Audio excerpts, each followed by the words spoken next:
Hello and welcome. My name is Dustin, and in this video I'm going to be going over 6 tips that you should know about taking care of your saxophone. This video is intended for saxophone players and also band directors whose main instrument is not the saxophone. I'd recommend you show this to your saxophone players if you're a band director so that they know how to take care of their saxophone in the right way. All right, let's get started. Number 1, make sure you take out your saxophone by grabbing the bell.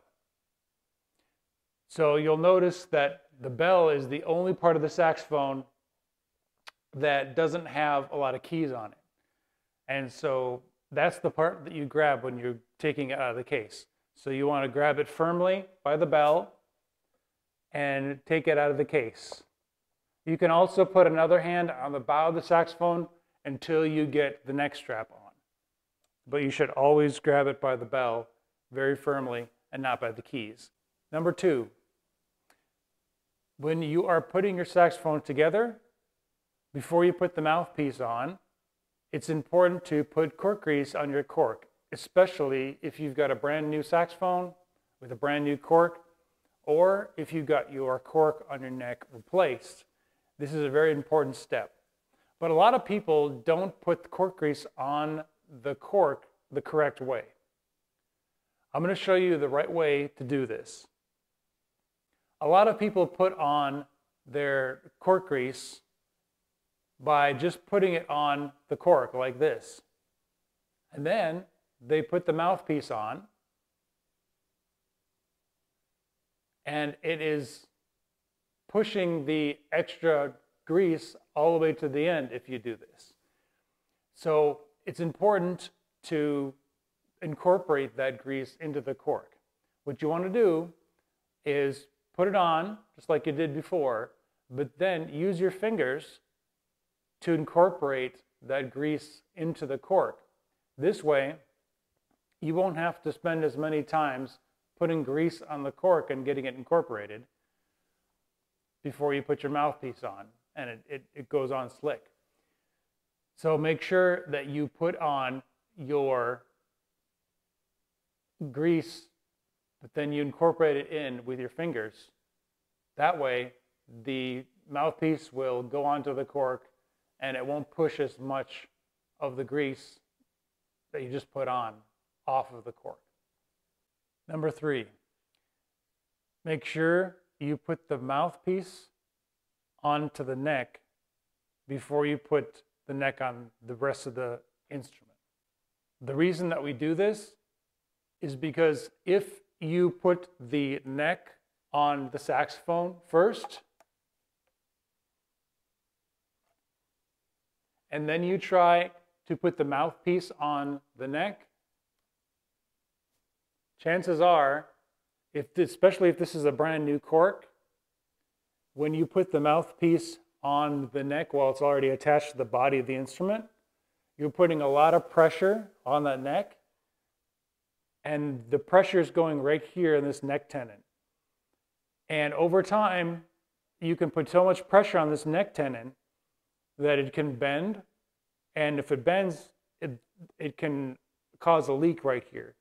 You definitely don't want a leak right here at the neck tendon right here. So it's really important that you put the mouthpiece onto the neck first.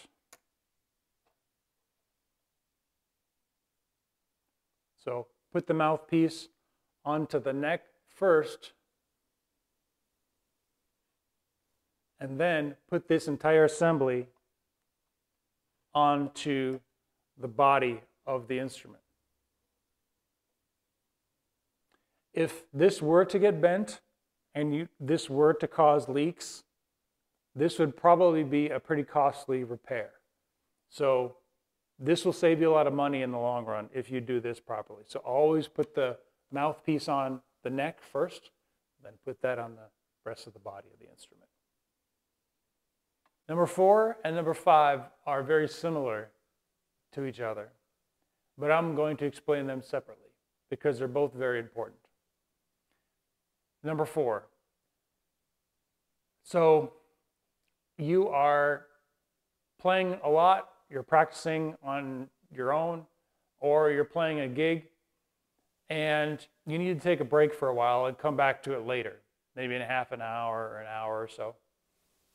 So you need to set your saxophone down, but you don't have a saxophone stand. So you need to set it down on a flat surface. So what's the right way to set a saxophone down on a flat surface? Well, there's definitely a right way to do this and a wrong way to do this. And I guarantee you've been doing it the wrong way. So the right way to set a saxophone down on a flat surface, if you're going to come back to it later, is to set it down with most of the keys facing down. The reason that we do it this way, with the majority of the keys facing downward, is because of these two areas right here. These palm keys on the left hand are exposed, and they're outside of the body of the instrument. And also this pinky table right here, the left pinky table, is also very exposed. And we have to protect these areas. These areas are probably the most sensitive part of the saxophone. And so we have to make sure these are protected. And the way we make sure they're protected is by keeping them facing up. If they're facing downward, they are already touching the table, and it's real easy. If this were to get bumped by accident, it's real easy for these keys to get out of alignment, for them to get bent, for them to cause leaks. And even though it's easier to fix a problem with these palm keys by just bending them back in place to fix a leak, it's very difficult to fix these keys right here, because a lot of these keys are linked to a lot of other keys on the saxophone. So if these get bent out of place, other keys get bent out of place. That makes your entire instrument unplayable, and it's a lot more difficult to fix. So that would cost a lot more if these get damaged. And this contacts the table when you have it the other way. So you got to protect that. Now, you're probably wondering, well, what about the majority of the keys on the other side? If we have it this end right here, where the majority of keys are facing up, like most people think it should be done, yeah, I can understand why you think that. Why you think that, oh, we have to put it up like this because the majority of the keys are facing up like this. We want to protect it. But these keys are protected by these rods here, and these lower keys here are protected by these guards. So even though it's down on this side of the saxophone, when you do it the right way, the rods protect it and the guards protect it. Whereas on this side, there's nothing protecting these keys. And so that's why we put it down this way. This brings us to number 5, which also should be considered when you're doing this. So when you set the saxophone down, always put the cap on the mouthpiece. So it's really important that when you are taking a break and you're setting your saxophone down, that you put a cap on your mouthpiece.